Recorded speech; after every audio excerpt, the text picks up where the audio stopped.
Yeah. And I can say the same thing that Hillary Clinton says about her election that she lost. I can say the same thing about the DNC who said it about the 2016 race. I can say the same thing about those in the Democratic Party from the leadership on down about George Bush not winning, that Al Gore did. But were any of them prosecuted?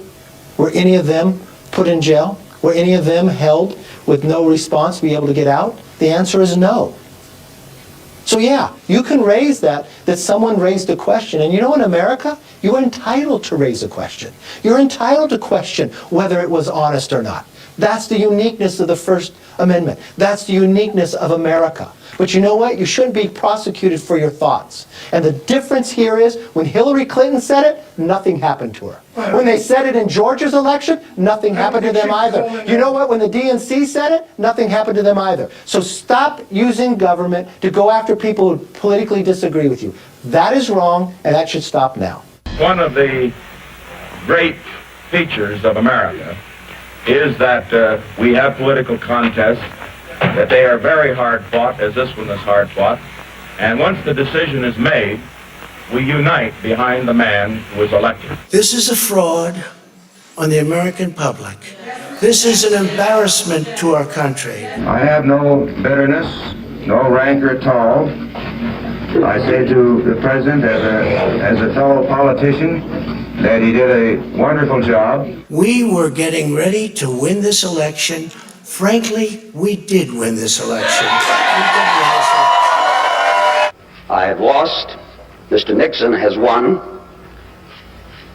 The democratic process has worked its will.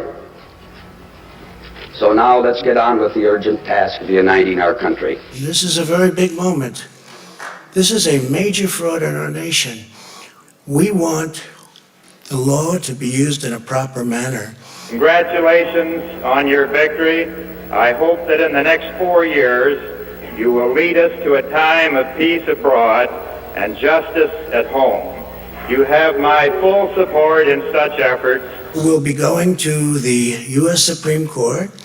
We want all voting to stop.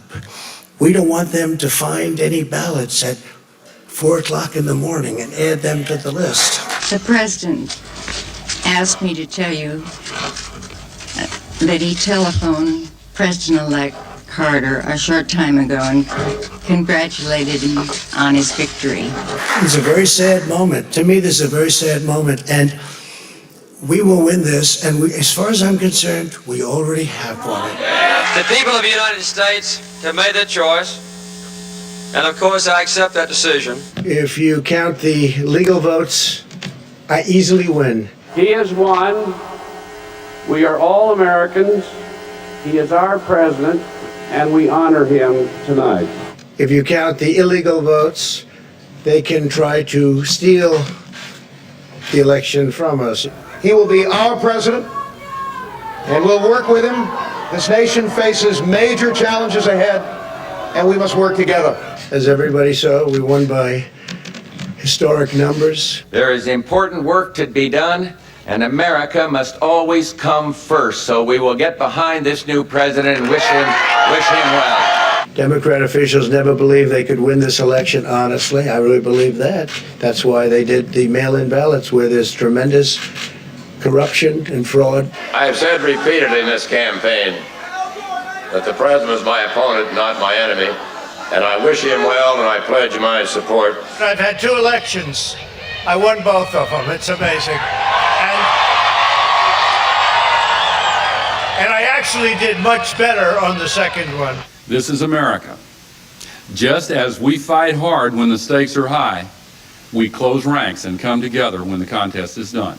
That was a rigged election, but we're still fighting it, and you'll see what's going to happen. But in an American election, there are no losers, because whether or not our candidates are successful, the next morning we all wake up as Americans. We will never give up. We will never concede. It doesn't happen. You don't concede when there's death involved. Whatever our differences, we are fellow Americans.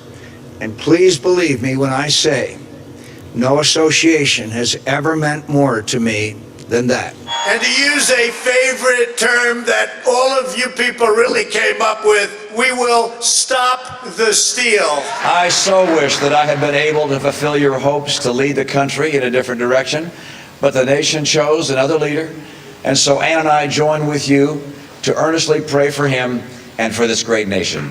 When you catch somebody in a fraud, you're allowed to go by very different rules. So I hope Mike has the courage to do what he has to do. Donald Trump is going to be our president. We owe him an open mind and the chance to lead.